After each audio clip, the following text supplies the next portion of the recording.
The Trump administration is currently conducting across the entire government a review of our Iran policy.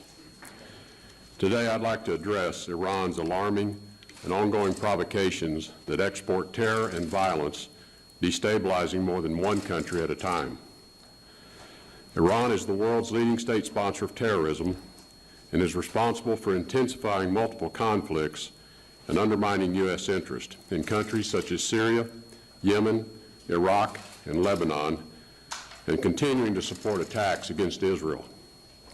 An unchecked Iran has the potential to travel the same path as North Korea and take the world along with it. The United States is keen to avoid a second piece of evidence that strategic patience is a failed approach. A comprehensive Iran policy requires that we address all of the threats posed by Iran, and it is clear there are many. Iran continues to support the brutal Assad regime in Syria, prolonging a conflict that has killed approximately 500,000 Syrians and displaced millions more. Iran supports the Assad regime even as it commits atrocities against its own people, including with chemical weapons. Iran provides arms, financing, and training and funnels foreign fighters into Syria. It has also sent members of the Iran Revolutionary Guards to take part in direct combat operations. In Iraq, Iran provides support to some Iraqi militant groups, primarily through the Quds Force, which has been undermining security in Iraq for years.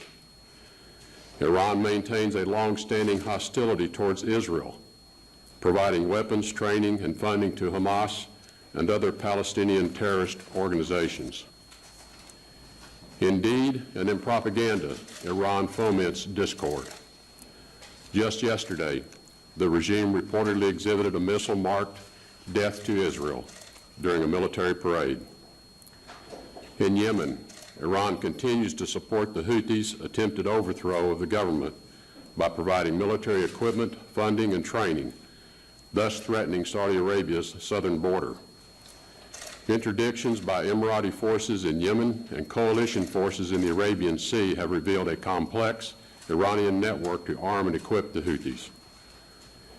Iranian naval vessels continue to undermine freedom of navigation in the Persian Gulf by harassing U.S. naval vessels that are operating lawfully. Iran has conducted cyber attacks against the United States and our Gulf partners. Iran has been behind terrorist attacks throughout the rest of the world, including a plot to kill Adel al-Jubeir, who was then the Saudi ambassador to the United States. Whether it be assassination attempts, support of weapons of mass destruction, deploying destabilizing militias, Iran spends its treasure and time disrupting peace. Iran continues to have one of the world's worst human rights records.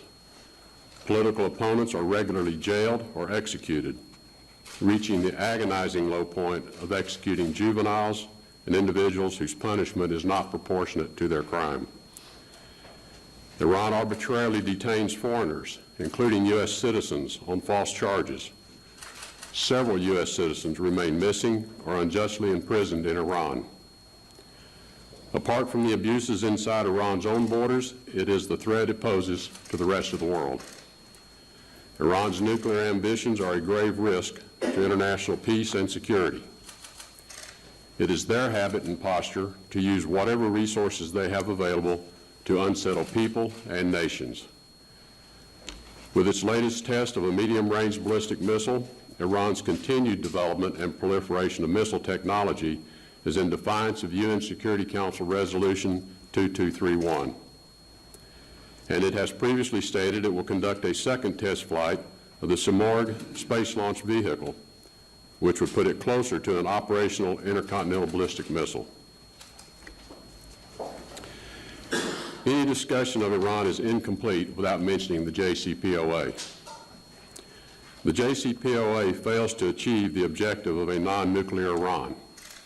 It only delays their goal of becoming a nuclear state. This deal represents the same failed approach of the past that brought us to the current imminent threat we face from North Korea.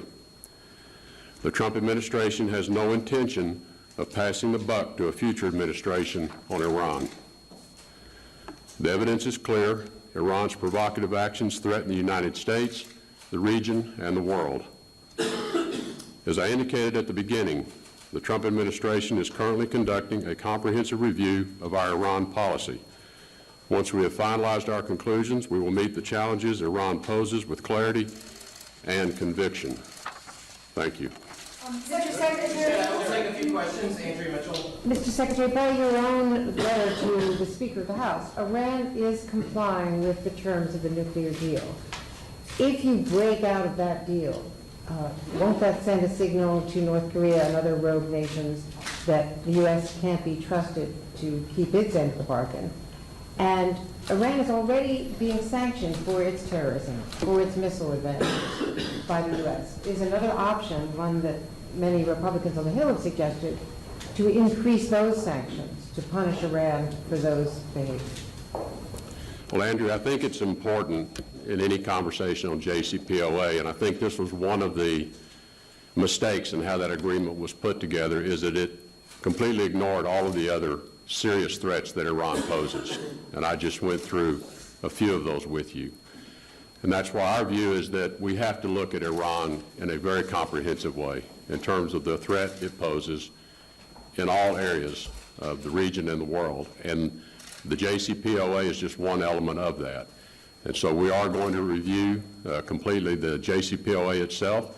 As I said, it really does not achieve the objective. It is another example of buying off a power who has nuclear ambitions. We buy them off for a short period of time, and then someone has to deal with it later. So we just don't see that that's a prudent way to be dealing with Iran, certainly not in the context of all of their other disruptive activities. Matt Lee. So, Mr. Secretary, you mentioned that the JCPOA is another example of the failed approach, likening it to strategic patience with North Korea. On North Korea, is there serious consideration being given to relisting it as a state sponsor of terrorism, something that was a designation that was removed, in fact, by the Bush administration? We're reviewing all the status of North Korea, both in terms of state sponsorship of terrorism, as well as all the other ways in which we can bring pressure to bear on the regime in Pyongyang to re-engage, but re-engage with us on a different footing than the past talks have been held. So yes, we are evaluating all of those options. Venezuela, the turmoil in Venezuela today. Are you worried about the situation in the streets of Caracas and Venezuela? I'm sorry, I didn't catch all your... The situation in Venezuela. Today there is a turmoil. A lot of people on the streets of Venezuela protesting against the government of Nicolas Maduro. Are you worried about the situation there? Well, we are concerned that the government of Maduro is violating its own constitution and is not allowing the opposition to have their voices heard, nor allowing them to organize in a way that expresses the views of the Venezuelan people. Yes, we are concerned about that situation. We're watching it closely and working with others, particularly through the OAS, to communicate those concerns to them. Thank you, everybody. Thank you very much. Thank you. Would you mind clarifying a point, please?